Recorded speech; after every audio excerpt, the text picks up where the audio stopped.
Dear students, this is Surbhi Tiwari and you are watching your favorite educational channel Magnet Brains.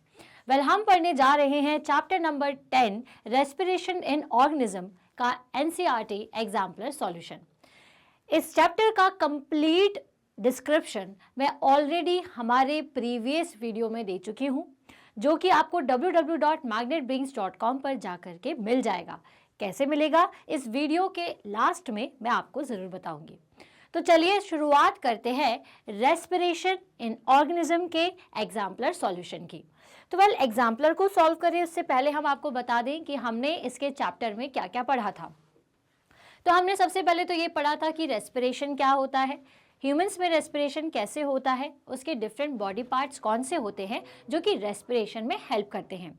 इसके बाद मैंने आपको बताया था कि जितने भी आपके प्लांट हैं वो भी रेस्पिरेशन करते हैं। उसमें दो तरीके से रेस्पिरेशन हो सकता है। एक तो दिन के टाइम पर उसमें फोटोसिंथेसिस के साथ में रेस्पिरेशन भी होता है, मतलब दिन में ऑक्सीजन भी रिलीज होती है और कार्बन डाइऑक्साइड भी। रात के टाइम पर क्योंकि सनलाइट नहीं होती है तो फोटोसिंथेसिस नहीं होता और सेल्यूलर रेस्पिरेशन होता है। दैट मीन्स रात के टाइम पर पेड़ पौधे कार्बन डाइऑक्साइड को रिलीज करते हैं। हमने एनिमल्स के बारे में पढ़ा था। कुछ एनिमल्स का जो रेस्पिरेशन होता है वो लंग्स के साथ होता है, जैसा ह्यूमंस में होता है। कुछ एनिमल्स में लंग्स नहीं होते, वो स्किन के थ्रू अपना रेस्पिरेशन करते हैं। इंसेक्ट्स जो हैं उनके ऊपर बॉडी में स्पार्कल्स होते हैं। ये जो स्पार्कल्स होते हैं वो ट्रैकिया सिस्टम की मदद से पूरा रेस्पिरेशन करते हैं।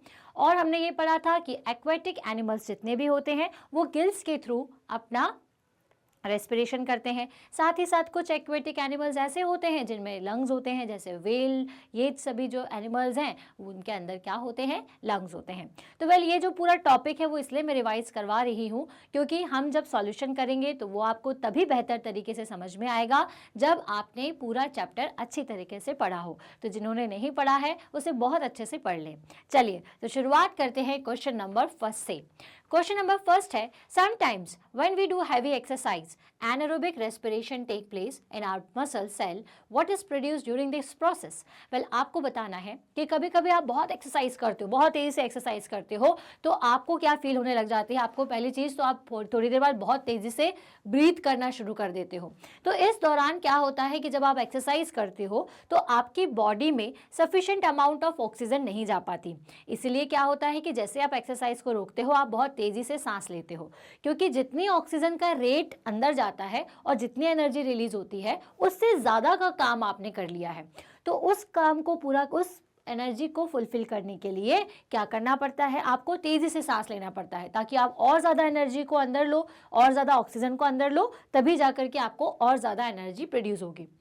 जब आप एक्सरसाइज कर रहे होते हो उस टाइम पर क्या होता है, जितना आपके पास ऑक्सीजन था उससे एनर्जी इतनी थी कि आप थोड़ा तेज चल पाओ, लेकिन अब आप बहुत तेजी से एक्सरसाइज कर रहे हो, इधर उधर करते जा रहे हो, तो एनर्जी का लेवल कम हो गया, मतलब ऑक्सीजन अंदर कम आ रही है। तो उस टाइम पर क्या होगा, एनर्जी तो आपको चाहिए क्योंकि आप उतना ज्यादा काम कर रहे हो। तो फिर होता है एनएरोबिक रेस्पिरेशन, मतलब आपकी बॉडी में बिना ऑक्सीजन के भी एनर्जी प्रोड्यूस होती है, लेकिन उस दौरान प्रोड्यूस हो जाते हैं लैक्टिक एसिड्स, जिसके कारण आपको बॉडी में पेन शुरू हो जाता है। तो वेल, इसमें ये पूछा गया है कि एनारोबिक रेस्पिरेशन जब होता है तो उस दौरान आपकी बॉडी में क्या प्रोड्यूस होता है। तो जैसे मैंने आपको बताया कि उस दौरान आपकी बॉडी में प्रोड्यूस होता है लैक्टिक एसिड्स। अल्कोहल तो हमारी बॉडी में प्रोड्यूस नहीं होता, अल्कोहल यीस्ट के साथ होता है, ठीक है। तो इसलिए ऑप्शन नंबर ए हमारा गलत हो जाएगा। दूसरा है अल्कोहल एंड कार्बन डाइऑक्साइड, तो जी नहीं, अल्कोहल तो प्रोड्यूस होता नहीं है, कार्बन डाइऑक्साइड तो बिना ऑक्सीजन के नहीं होगा, तो ये भी नहीं होगा। Lactic acids and carbon dioxide, तो लैक्टिक एसिड तो होता है लेकिन कार्बन डाइऑक्साइड के लिए क्या जरूरी है, कार्बन डाइऑक्साइड के लिए जरूरी है कि जो ऑक्सीजन है वो फूड के साथ रिएक्शन करे, उसी रिएक्शन से क्या निकलेगी, कार्बन डाइऑक्साइड। तो इसलिए सी ऑप्शन भी नहीं होगा। आखिरी ऑप्शन जो है lactic acids only is the right option. इसी लैक्टिक एसिड की वजह से जो पेन है या जो क्रैम्प्स है वो हमें महसूस होते हैं। तो हमने इसको सही तरीके से अगर आप आंसर नोट डाउन करना चाहते हैं तो आप देख सकते हैं, when we do heavy exercise our body does not get enough oxygen to produce the required energy, to get additional energy anaerobic respiration occur within our muscle cell. In this process there occur particle breakdown of glucose to produce the lactic acid. The accumulation of lactic acid in the body causes muscular cramps. Well, जब आप ज़्यादा exercise करते हो तो आपको ज़्यादा energy चाहिए होती है, मतलब ज़्यादा ऑक्सीजन चाहिए होती है, लेकिन वो ज़्यादा ऑक्सीजन जो है वो आप नहीं ले पाते हो एक्सरसाइज के टाइम पर, क्योंकि आपका जो बाकी का काम है वो खेलने कूदने में लग जाता है। तो इस टाइम पर क्या होगा कि जो एडिशनल एनर्जी आपकी बॉडी को चाहिए ताकि वो एक्स्ट्रा परफॉर्म कर सके, तो उसके लिए वो एनाएरोबिक रेस्पिरेशन करेगी, मतलब ग्लूकोज का ब्रेकडाउन करेगी, but without the use of oxygen. तो इससे क्या होता है, लैक्टिक एसिड प्रोड्यूस होता है। यही लैक्टिक एसिड जो है वो हमें क्रैम्प्स देता है, वो हमारी मसल्स में दर्द प्रोड्यूस करता है। तो इस पेन को रिलीव करने के लिए मैंने आपको बताया था हम गर्म पानी की सिकाई कर सकते हैं, जिससे क्या हो, ब्लड सर्कुलेशन प्रॉपर होगा और अगेन आपको मसल पेन होना बंद हो जाएगा। तो इस लैक्टिक एसिड्स की वजह से जो मस्कुलर पेन है इसको कैसे रिमूव करें तो मैं आपको बता ही चुकी हूँ, इसका आंसर नंबर है डी। चलिए, तो क्वेश्चन नंबर फर्स्ट अपना कंप्लीट, आगे चलेंगे, देखेंगे क्वेश्चन नंबर 2 क्या है। यीस्ट। यीस्ट क्या होता है, आपने देखा होगा यीस्ट की मदद से हम बहुत सारी चीज़ें बनाते हैं। पहली चीज़ आपको याद दिला दूं, ब्रेड, या फिर आपने भटूरे खाए होंगे, सबको पसंद होते हैं ना छोले भटूरे। तो भटूरे का जो डो होता है उसमें भी यीस्ट डाला जाता है, ठीक। तो यीस्ट इतनी सारी जगह पर यूज़ होने वाली चीज़ है। तो अब यीस्ट जो है वो ऑक्सीजन तो नहीं, मतलब कि बिना ऑक्सीजन की मौजूदगी में ही काम करेगा, क्योंकि आप तो डो के अंदर उसको मिला दे रहे हो एकदम, तो फिर मतलब उसका ऑक्सीजन से लेना देना नहीं है, बट उसमें भी रेस्पिरेशन होता है, उसमें होता है एनाएरोबिक रेस्पिरेशन, और उसके रेस्पिरेशन से प्रोड्यूस होता है अल्कोहल, ठीक है। So yeast is used in wine and beer industries because it respires. तो वाइन या फिर बियर जो होती है उसके अंदर मौजूद होता है अल्कोहल, इसीलिए एरोबिकली प्रोड्यूसिंग ऑक्सीजन, क्या ये एरोबिकली ऑक्सीजन प्रोड्यूस करता है, जी नहीं। Aerobically producing alcohol, no. Anaerobically producing alcohol, yes. Anaerobically producing CO2, no. तो ये तो गलत ही है बिल्कुल ऑप्शन, तो इसलिए सही क्या होगा, सही होगा सी, एनाएरोबिकली प्रोड्यूसिंग अल्कोहल। इसमें एनाएरोबिक रेस्पिरेशन होता है जिससे कि अल्कोहल प्रेजेंट होता है, प्रोड्यूस होता है, ओके। सो इसका ऑप्शन है option number C, anaerobically producing alcohol. Well, yeast respire anaerobically and yields ethyl alcohol and carbon dioxide. Due to the production of ethyl alcohol, yeast are used in brewing industries. This process of anaerobic respiration is yeast is called the fermentation. ठीक है, तो इस process को हम क्या कहते हैं, इस प्रोसेस को हम फर्मेंटेशन कहते हैं। तो अगर यहाँ इस ऑप्शन में एनाएरोबिकली प्रोड्यूसिंग अल्कोहल प्लस CO2 भी लिखा होता तो भी ये करेक्ट होता, लेकिन यहाँ पे सिर्फ जो CO2 है वो आपसे कहाँ बोली गई है, वो सिर्फ बोली गई है कि सिर्फ एनाएरोबिकली ये सिर्फ कार्बन डाइऑक्साइड प्रोड्यूस करता है, तो ये गलत है, ठीक है। तो इसलिए इसका होगा option number C, that is anaerobically producing alcohol, right. चलिए, तो सब देखते हैं क्वेश्चन नंबर 3 क्या है। During the process of acceleration the ribs moves. तो एक्सलेशन क्या है और रिब्स क्या है, ये मैं आपको फिर से याद दिला दूं। एक्सेल करना का मतलब होता है जो गैस हम हमारी बॉडी से बाहर निकालते हैं, उस प्रोसेस को एक्सलेशन कहते हैं। जब एयर आपकी बॉडी से बाहर जाए, एक्सेल करे। इनहेल मतलब अंदर, एक्सेल मतलब बाहर। रिब्स क्या होती हैं, आपका जो चेस्ट कैविटी होती है उसका स्केलेटन का पोर्शन, स्केलेटन टाइप जो स्ट्रक्चर होता है ऐसा, ठीक है, उसको आप रिब्स कहते हो। तो ये पूछना चाह रहे हैं कि जब आप एक्सेल करते हो, एयर को बाहर निकालते हो, तो रिब किस साइड पर मूव होती हैं, डाउन एंड इनवर्ड्स, ठीक है, डाउन और अंदर की तरफ, अप एंड इनवर्ड्स, ऊपर और अंदर की तरफ, डाउन एंड आउटवर्ड्स, या फिर अप एंड आउटवर्ड्स। क्या ऊपर और बाहर जाती है, डाउन और आउटवर्ड्स जाती है। तो ये जो इनवर्ड वर्ड है ये सही है, तो ये डाउन रहती है और इनवर्ड रहती है, अंदर की तरफ रहती है, ठीक है। और जब बाहर इनहेल होती है तो बाहर आती है, आउटवर्ड डायरेक्शन में आती है, ताकि क्या हो सके, ताकि वो स्पेस क्रिएट कर सके एयर को अंदर जाने का। लेकिन यहाँ पे क्या है, बाहर निकालना है, तो इसलिए क्या होगी, डाउन हो जाएगी, इनवर्ड हो जाएगी, ठीक है। तो इसलिए ए ऑप्शन इसका सही है। तो देख लेते हैं, during exhalation the diaphragm moves up and ribs moves downwards and inward, decreasing the space in the chest cavity. This increase the air pressure inside the lungs and force the air out of the lungs. Obvious सी बात है, जब आप ऐसे press करते हो किसी भी ऐसी चीज को जिसके अंदर एयर भरी हुई हो, तो जब आप ऐसे प्रेस करोगे तो एयर जो है वो बाहर ही निकलेगी. तो इसलिए जो रिब्स हैं वो जब आप एक्सेल करते हो तो वो नीचे की तरफ और इनवर्ड्स होती हैं. साथ ही साथ जो डायफ्राम है वो अपनी पोजीशन पर ही रहता है, तो इस तरह से पोजीशन की वजह से एयर बाहर जाती है. Next question, breathing is a process. Breathing process के बारे में बात करी जा रही है. ठीक है, तो प्रोसेस, अब उस प्रोसेस में क्या क्या इन्वॉल्व होता है, आपको सही कॉम्बिनेशन को चूज करना है. ठीक है, ब्रीथिंग की प्रोसेस में मतलब कुछ रिएक्शन के बारे में बात नहीं हो रही, सिर्फ ब्रीथिंग की बात हो रही है. तो provides O2 to the body, क्या वो बॉडी को ऑक्सीजन प्रोवाइड करती है. Breaks down the food to release energy, क्या ब्रीथिंग की वजह से ही ब्रेक डाउन होता है एनर्जी का या फूड का. दूसरी चीज, helps the body to get rid of CO2, produce water in the cells. तो वेल, ब्रीथिंग की प्रोसेस पूछी गई है, किसी रिएक्शन की या पर्टिकुलरली ऑक्सीजन के सेल्स में होने वाले काम के बारे में नहीं बात किया गया है. ब्रीथिंग का क्या मतलब होता है, रेस्पिरेशन बोलते तो अपन पूरे रिएक्शन के बारे में बताते. मैंने आपसे कहा था ब्रीथिंग अलग होता है, और मतलब ब्रीथिंग अलग नहीं, रेस्पिरेशन का एक पार्ट है ब्रीथिंग भी, लेकिन रेस्पिरेशन ब्रीथिंग नहीं है. मतलब ब्रीथिंग में क्या होता है, सिर्फ एयर को अंदर बाहर करना, मतलब ऑक्सीजन को लेना अपनी बॉडी में पहुंचाना और कार्बन डाइऑक्साइड को अपनी बॉडी से बाहर करना. रेस्पिरेशन के लिए बात करेंगे तो मैं क्या बोलूंगी, एयर को अंदर लेना, उस एयर का सेल्स में जाना और सेल्स का अब उस सेल्स के अंदर ऑक्सीजन का फूड के ऊपर काम करके कार्बन डाइऑक्साइड प्रोड्यूस करना, ये रेस्पिरेशन होगा.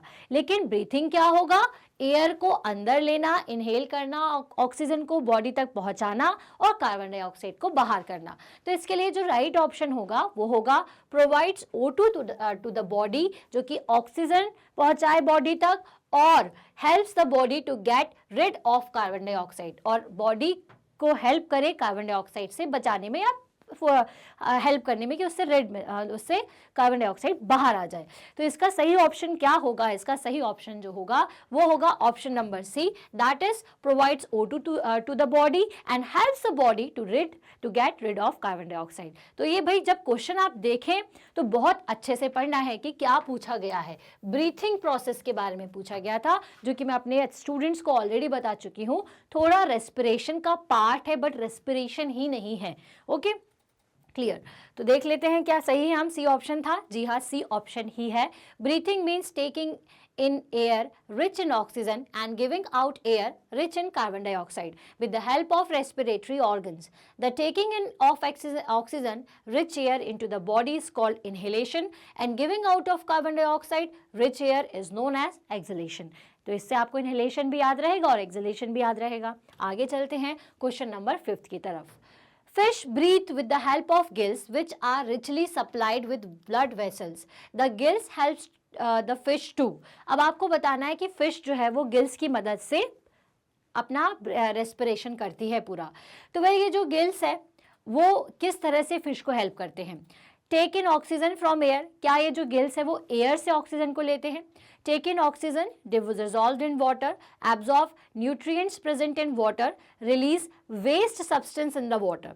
तो वेल गिल्स का काम क्या होता है, गिल्स का काम होता है जो पानी फिश अपने मुंह से अंदर की तरफ लेती है, उससे पास जो गिल्स से होता है उस पानी के अंदर डिसॉल्व्ड ऑक्सीजन को एब्जॉर्ब करना और वेस्ट कार्बन डाइऑक्साइड जो निकलेगी उसको बाहर करना थ्रू वाटर. तो इसलिए इसका जो सही ऑप्शन होना चाहिए वो क्या होना चाहिए, take in oxygen dissolved in water. पानी के अंदर जो ऑक्सीजन है उसको अंदर लेना. क्लियर. बाकी के ऑक्सीजन, एयर तो भाई आपके फिश के लिए अवेलेबल रहती नहीं है कि फ्री एटमॉस्फेयर में है, नहीं. एयर जो कि डिसॉल्व हो, ऑक्सीजन जो कि पानी में डिसॉल्व हो. Absorb nutrients present in water, तो नहीं, न्यूट्रिएंट्स के लिए नहीं करती है. Release waste substance in water, तो वेस्ट सब्सटेंस तो नहीं रिलीज करती, मतलब कि बेसिकली कार्बन डाइऑक्साइड रिलीज करती है. ओके, सो इसका राइट ऑप्शन अगर आप देखना चाहें या फिर इसका एक्सप्लेनेशन, तो fish use gills for exchange of gases. Gills are made up of a large number of filaments richly supplied with thin blood vessels called the capillaries. As water entered through the mouth, it flows over the gills. The blood in the capillaries absorbed oxygen, dissolved in water and give out the carbon dioxide into the water. तो यहाँ पर question number 5 complete होता है. I hope आप सबको समझ में आ गया होगा. आगे चलेंगे, क्वेश्चन नंबर 6 देखते हैं कि क्वेश्चन नंबर 6 क्या है. सो earthworms and frogs breathe through their skin because of which of the skin of both the organism is. Well, उनका जो आपको पता है, बताया था मैंने कि अर्थवॉर्म्स जो होती है वो स्किन के थ्रू अपना ब्रीथिंग करती हैं, और जो फ्रॉग्स हैं वो लंग्स प्लस स्किन दोनों इनके अंदर होते हैं. तो बेसिकली उनकी जो स्किन है वो किस तरीके की होती है, मॉइस्ट रफ, ड्राई स्लिमी या मॉइस्ट एंड स्लिमी. तो वेल आपको पता ही है कि फ्रॉग्स हो या फिर आपके अर्थवॉर्म्स हो, उन सभी की स्किन जो है वो थोड़ी सी गीली और स्लिमी सी हमें फील होती है. The skin of earthworm and frog feels moist and slimy on touching.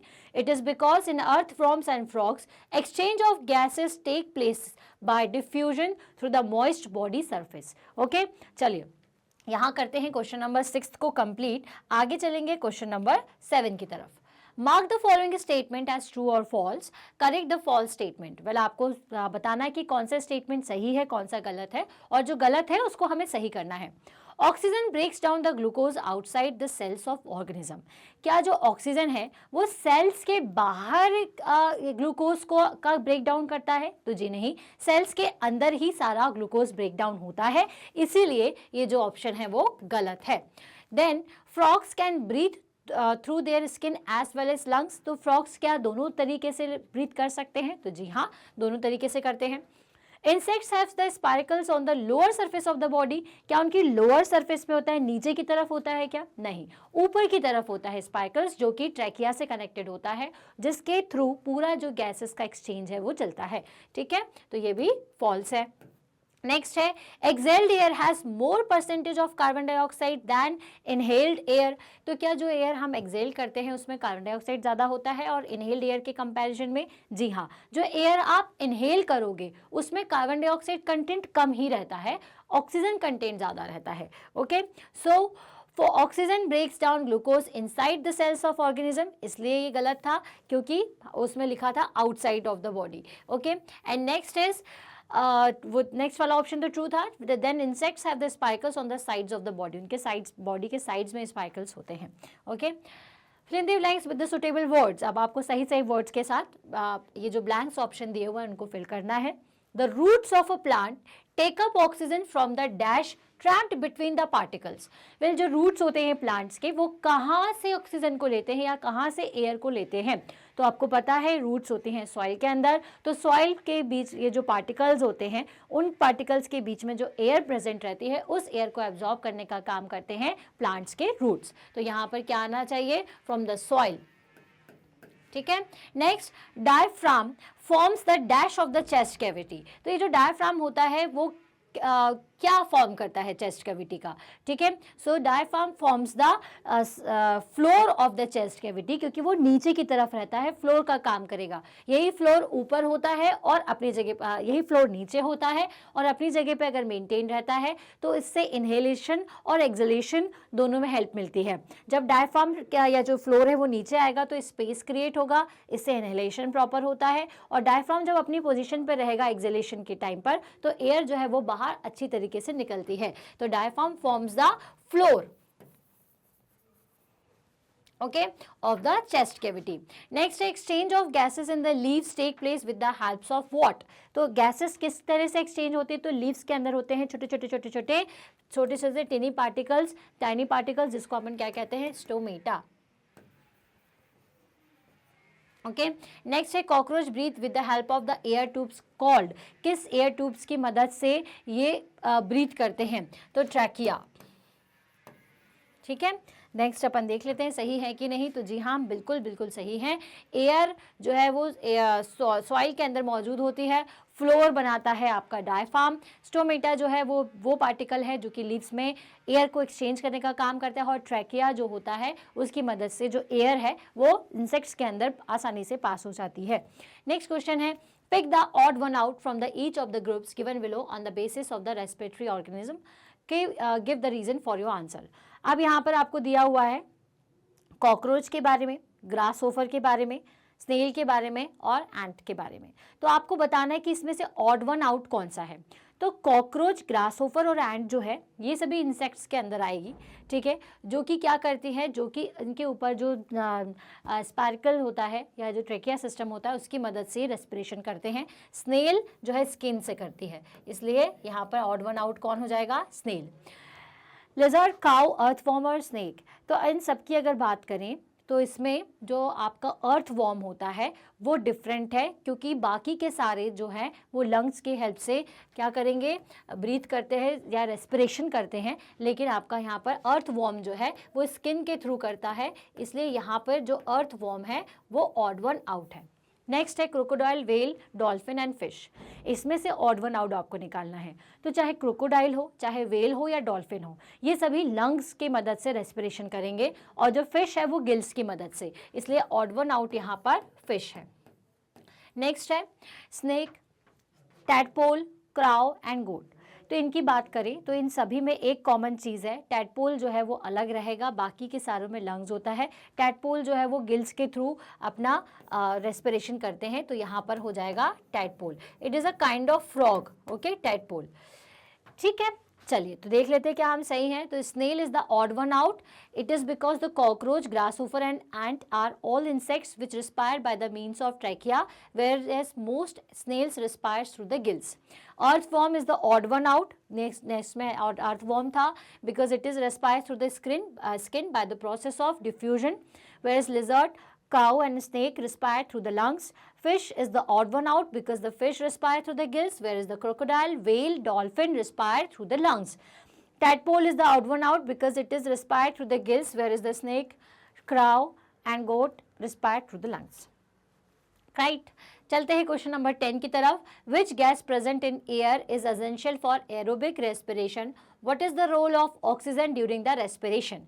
तो well short answer type question है, तो आप बता दीजिएगा कि कौन सी गैस है जो कि रेस्पिरेशन में एरोबिक रेस्पिरेशन के लिए इंपॉर्टेंट है। तो ऑक्सीजन इंपॉर्टेंट है। नेक्स्ट आपसे पूछा है कि what is the role of oxygen during respiration. Oxygen क्या करती है, हमारी सेल्स के अंदर मौजूद फूड को, जो कि इन फॉर्म ऑफ ग्लूकोज है, उसका ब्रेक डाउन करती है, जिसके कारण carbon dioxide plus water produce होता है। क्लियर? तो ये बिल्कुल छोटा सा आंसर है जो कि आपको याद रखना है। तो oxygen present in the air is essential for aerobic respiration. With the help of oxygen organic food is completely oxidised into carbon dioxide and water to release energy. आपको याद रखना है ऑक्सीजन जो है वो ग्लूकोज पर अटैक करेगा, glucose के साथ मिलकर carbon dioxide, water plus energy बनाएगा। अगर ये इक्वेशन याद रहेगी तो आप इसको हमेशा याद रख पाएंगे। क्लियर? आगे चलेंगे नेक्स्ट क्वेश्चन की तरफ, देख लेते हैं कि क्वेश्चन नंबर 11 क्या है। On an average an adult human being it at rest breathes 15-18 times per minute. The breathing rate, however, may differ under different condition. Arrange the following activities given in the box in order to increasing breathing rate and given reason for your answer. Well देखिए, breathing rate कब बढ़ता है? एक normal adult का देखा जाए breathing rate तो वो 15 to 18 होता है, राइट? अब ये जो ब्रीथिंग रेट है ये बढ़ेगा कब? जब हम बहुत तेजी से दौड़ते हैं या खेलते हैं, डांस करते हैं, तो हमें ज़्यादा एनर्जी की ज़रूरत पड़ती है। उसको ओवरकम करने के लिए हम ज़्यादा ऑक्सीजन लेते हैं, मतलब ज़्यादा तेज़ी से ब्रीथ करते हैं, जिससे हमारा ब्रीथिंग रेट बढ़ जाता है। जब आप सोते हैं तो आपका ब्रीथिंग रेट एकदम नॉर्मल रहता है। उसके बाद अगर आप टीवी देखेंगे तो उस टाइम पर भी आपको एनर्जी की ज़रूरत पड़ेगी। फिर अगर आप क्या करो, नॉर्मल वॉक कर रहे हो आप, तो भी आपको क्या करोगे, इससे थोड़ी ज़्यादा, सोने और टीवी देखने से थोड़ी ज़्यादा एनर्जी लगेगी। और जब आप साइकिलिंग करते हो तो सबसे ज़्यादा। तो अगर इसको इंक्रीजिंग ऑर्डर में जमाना है तो सबसे पहले आएगा आपका स्लीपिंग, स्लीपिंग के बाद आएगा आपका वॉचिंग टीवी, ठीक है, वॉचिंग टीवी के बाद आएगा आपका रिस्क वॉक, एंड देन आखिरी में आएगा आपका साइकिलिंग, क्योंकि साइकिलिंग में सबसे ज़्यादा एनर्जी की ज़रूरत पड़ती है। वेल यहाँ पर अगर नहीं भी दिख रहा है तो नेक्स्ट स्लाइड में इसका आंसर है, आप देख सकते हैं। तो well sleeping, then watching TV, then walk, आखिरी में है आपका साइकिलिंग। तो breathing rate changes according to the requirement of the oxygen by the body. Breathing rate किस पर डिपेंड करता है कि आपकी बॉडी को क्या रेट चाहिए, कितना अमाउंट ऑफ ऑक्सीजन चाहिए। It slows down when a person is taking complete rest. Whenever a person does any activity, the breathing rate becomes faster and further increases with the strenuous work to provide more oxygen to the cells to get more energy. Simple सा concept है, याद रखिएगा, जितना ज़्यादा आपको काम करोगे उतना ज़्यादा आपको एनर्जी चाहिए है, और इस एनर्जी को कौन प्रोड्यूस करता है? इस एनर्जी को प्रोड्यूस करता है ऑक्सीजन। तो जितना ज़्यादा काम करोगे उतनी ज़्यादा आपको ब्रीथ लेनी पड़ेगी और उतना ही ज़्यादा आपको फिर फूड की रिक्वायरमेंट भी होती है, राइट? आगे चलेंगे, next question, question number 12. On a very cold morning, Bujo and Paheli were talking with each other as they walked down to their school. They observed that the air coming out of their mouth looked like smoke. आपने देखा होगा, आप कई बार ठंडी में हम करते हैं, मुंह से हम जैसे ही एयर ब्लो करते हैं तो वो स्मोक की तरह दिखाई देती है. They were assumed and wondered how it happened. Help them find the answer. तो ये तो आप सभी ने सोचा होगा कि ऐसा क्यों होता है. देखिए, ठंडी के दिनों में क्या होता है? ठंड के दिनों में बाहर का जो टेम्परेचर है वो हमारी बॉडी टेम्परेचर से बहुत ही कम रहता है. क्लियर? तो जब आप एयर ब्लो करते हो तो साथ में क्या जाती है? कार्बन डाइऑक्साइड, जो कि as compared to atmospheric air थोड़ी सी ठंडी गर्म है. तो जब ये बाहर जाती है तो आपको पता है कि हमारी जो एयर होती है, जो कि carbon dioxide plus oxygen plus water का कॉम्बिनेशन होती है, वो वाटर जो है उस एयर में इन अ फॉर्म ऑफ कैसा दिखता है? बहुत ही सॉल्युबल फॉर्म का होता है. तो जैसे ही आप उसको बाहर करते हो तो वो वो क्या हो जाएगा? उसका कंडेंशन हो जाएगा. तो उस कंडेंसेशन की वजह से जो वेपर पार्टिकल है ना, वो हमें दिखना शुरू हो जाते हैं, वाइट दिखना शुरू हो जाते हैं. तो इसका सही आंसर किस तरह से लिखोगे? तो on a cold day the warm and moist air exhaled by us condenses into the moist when it comes in contact with the cold air of the atmosphere. तो जो गर्म हवा होती है, क्योंकि उसके अंदर क्या होता है? एयर मॉइस्चर कंटेंट होता है, जो बाहर जाएगी कंडेंस हो जाएगा और जिसकी वजह से आपको वो दिखाई देना शुरू हो जाते हैं, जो कि स्मोक की तरह दिखाई देता है. Clear? Whenever we feel drowsy or sleepy, we start yawning. Does yawning help us in any way? Well, जब आपको बहुत ज़्यादा स्लीपी महसूस हो, ड्राउजी महसूस हो, तो ये स्लीपी और ड्राउजी क्यों महसूस होता है? इसलिए महसूस होता है क्योंकि आपकी बॉडी के अंदर ऑक्सीजन कंटेंट इस दौरान कम होने लगता है. मतलब आपको चाहिए रेस्ट, ताकि जो ऑक्सीजन कंटेंट है वो बचा रहे और एनर्जी बनी रहे, इसलिए आपको नींद आती है. तो जब आप यॉन करते हो तो यॉन करने से क्या होता है?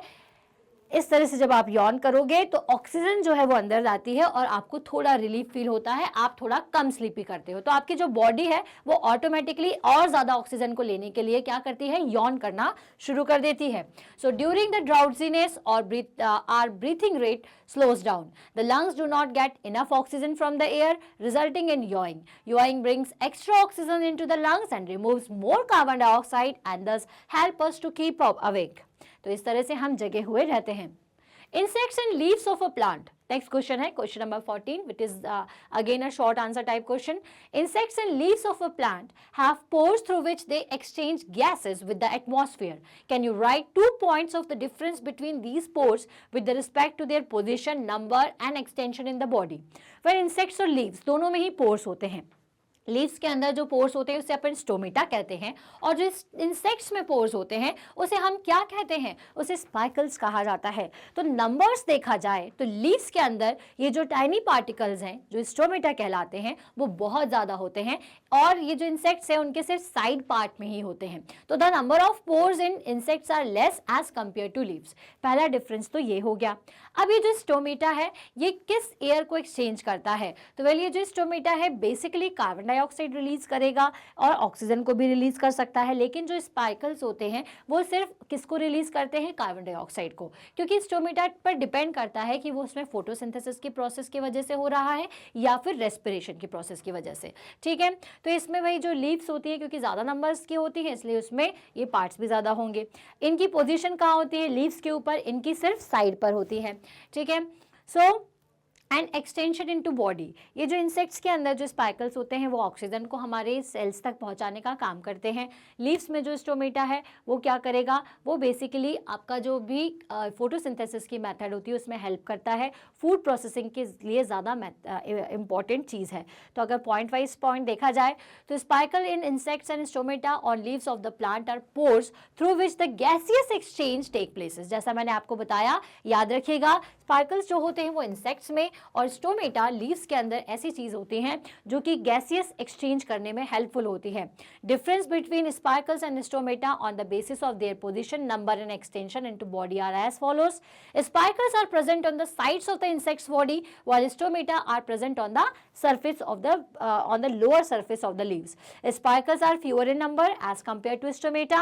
Spiracles lead to an extensive network to trichlar system which is absent in the leaves. Well, spiracles क्या होती हैं, वो सिर्फ एयर को एब्जॉर्ब करके ट्रैकिया सिस्टम को दे देती है। ये ट्रैकिया डिफरेंट सेल्स तक आपके एनर्जी को पहुंचाता है या फिर गैसेस को पहुंचाता है जो कि लीव्स के साथ में नहीं होता। लीव्स में ऐसा कोई भी ट्रैकिया सिस्टम नहीं होता या कोई ऐसी ट्यूब नहीं होती। तो ये तीनों पॉइंट याद रखिएगा, बहुत इंपॉर्टेंट है। क्या क्या स्पाइकल्स इसमें इंसेक्ट्स में होते हैं, स्टोमेटा लीव्स में होते हैं। स्पाइकल्स जो है उनकी साइड बॉडी में प्रेजेंट रहता है, ये लीव्स के लोअर लेयर में प्रेजेंट रहता है। दूसरी चीज़, स्पाइकल नंबर में कम होते हैं एज कम्पेयर टू स्टोमेटा। स्पाइकल्स जो है वो क्या करते हैं, एक एक्सटेंसिव नेटवर्क बनाते हैं थ्रू ट्रेकिया, मतलब एक ट्रेकिया ट्यूब कनेक्टेड होती है जो कि डिफरेंट सेल्स तक ऑक्सीजन पहुंचाएगी, लेकिन यहाँ जो कि ऐसा लीव्स में नहीं होता। यहाँ पर खत्म करते हैं क्वेश्चन नंबर 14 को, आगे बढ़ेंगे क्वेश्चन नंबर 15 की तरफ। पहली participated in a 400 metre race competition held at her school. आप भी बहुत सारे कंपटीशन में करते होंगे I hope, and won the race. When she comes home she had mixed feeling of joy and pain as she had cramps in her leg muscles. After a massage, she has relieved to their pain. Answer the following question related to the situation.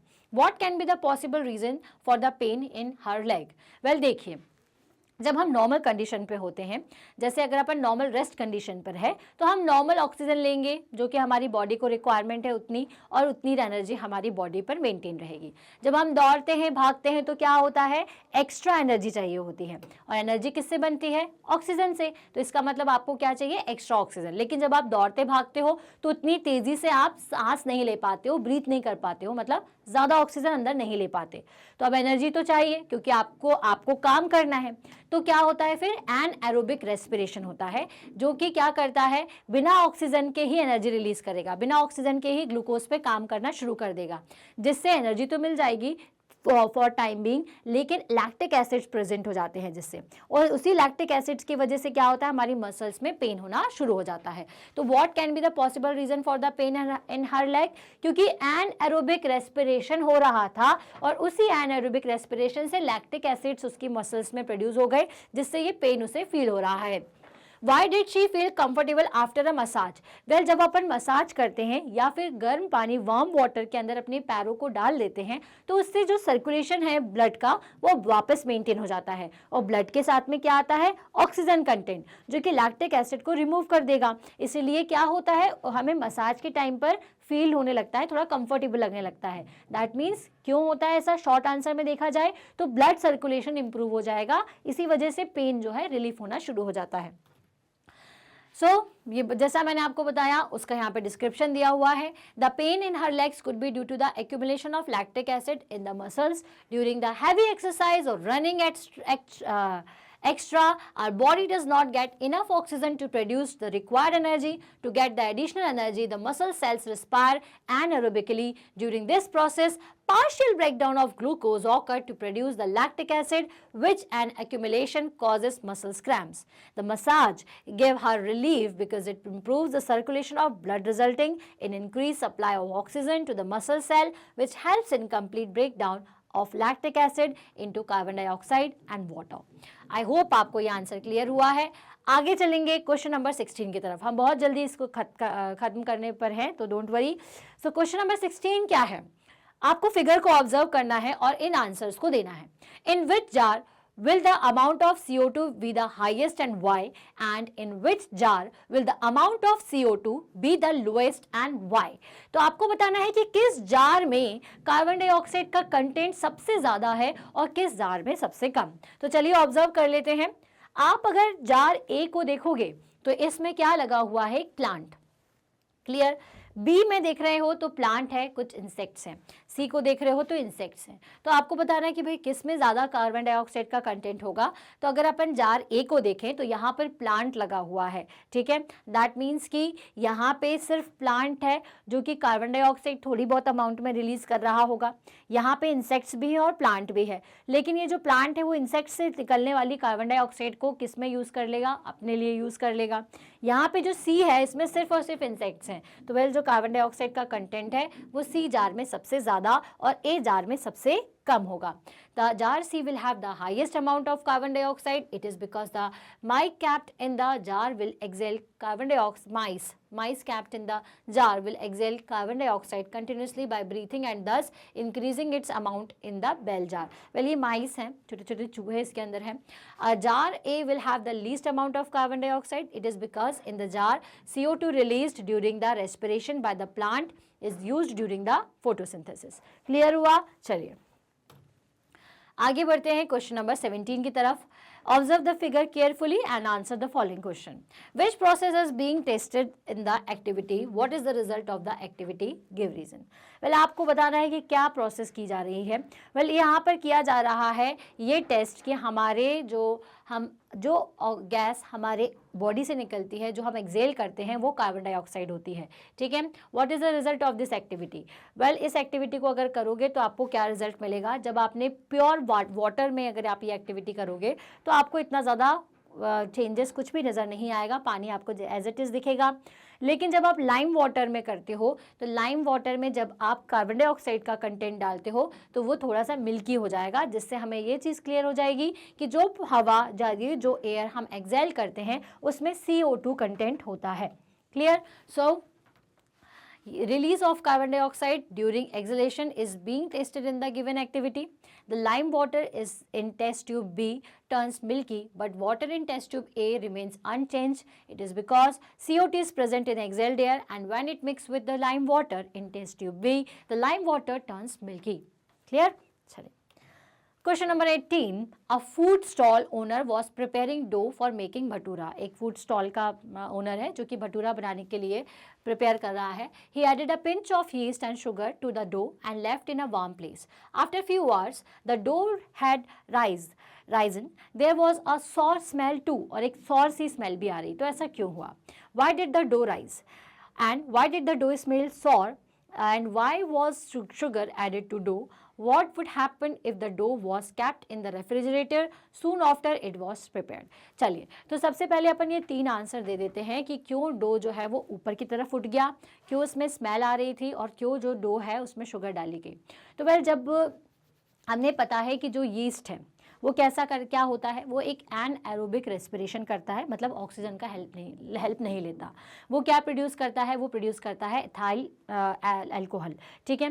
जिसकी वजह से क्या होता है, कोई भी चीज़ जो है वो थोड़ी सी सौर सी महकना शुरू हो जाती है, उसमें से सौर स्मेल आना शुरू हो जाएगी। एंड दूसरी चीज़ ये है कि ये एनाएरोबिक रेस्पिरेशन जब करता है, ठीक है, तो इसकी वजह से थोड़ा सा फूला हुआ नजर आने लग जाता है, ठीक है। सो शुगर इसलिए डाला जाता है ताकि यीस्ट को प्रॉपर फूड मिले और वो रेस्पिरेशन कर सके। तो ये तीनों रीज़न थे।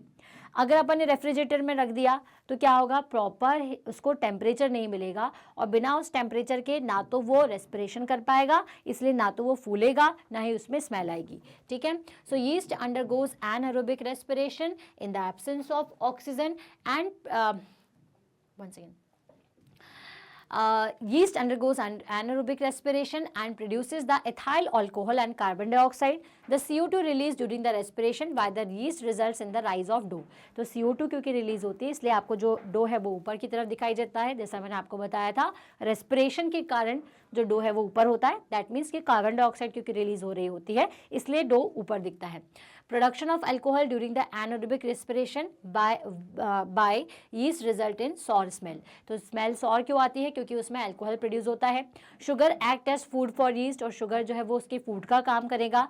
और अगर टेम्परेचर कम है, जैसे आपको बताया कि रेफ्रिजरेटर में रख दोगे तो क्या होगा, तो at low temperature yeast will not multiply and respire, because of which the dough will not rise and not become sour, which is required for the making bhaturas. Clear हो गया। चलिए क्वेश्चन नंबर 19, फिर से आपको फिगर को देखना है, which of the figure A और B indicates the process of inhalation and which process of exhalation. तो एक एक क्वेश्चन देखते जाते हैं और बताते हैं। वेल, इनहेल में क्या होता है और एक्सहेल में क्या होता है। इनहेल जब अपन करते हैं दैट मीन्स कि एयर अंदर जा रही है, एयर अंदर जा रही है। रिब्स जो है वो आपकी ऊपर की तरफ और आउटवर्ड्स होती है, ये देखिए ऊपर और बाहर, आउटवर्ड। और जो आपका डायफ्राम होता है, जो कि इसका फ्लोर होता है, वो नीचे जाता है। तो इसलिए पहली वाली जो है वो क्या बता रही है, इनहेलेशन बता रही है, एक्सहेलेशन। तो इस एरो को देख के मैं समझ जाऊंगी कि ये इनहेलेशन है, ठीक है, क्योंकि इनहेलेशन का मतलब क्या होता है, हवा को अंदर लेना। यहाँ पर देखिए तो ये वाली प्रोसेस में आपकी जो एयर है वो बाहर की तरफ जा रही है, दैट मीन्स कि हम एक्सहेल कर रहे हैं, ठीक है। तो ये हो जाएगा आपका एक्सहेलेशन, एक्सहेलेशन। नेक्स्ट है, in the figure level the arrow and indicate the direction of movement of air. तो ये हो जाएगी आपकी मूवमेंट ऑफ एयर, ठीक है। जैसे 1 2 3 है तो मैं यहाँ पे 1 2 3 मार्क कर दे रही हूँ, ओके। तो ये हो जाएगा आपका मूवमेंट ऑफ एयर। यहाँ पे क्या है movement of air, this, okay. Next क्या है, मूवमेंट ऑफ डायफ्राम। तो डायफ्राम जो है वो किस साइड मूव कर रहा है, ये, तो ये हो जाएगा सेकेंड, यहाँ पे ऊपर की तरफ, ठीक है, सेकेंड।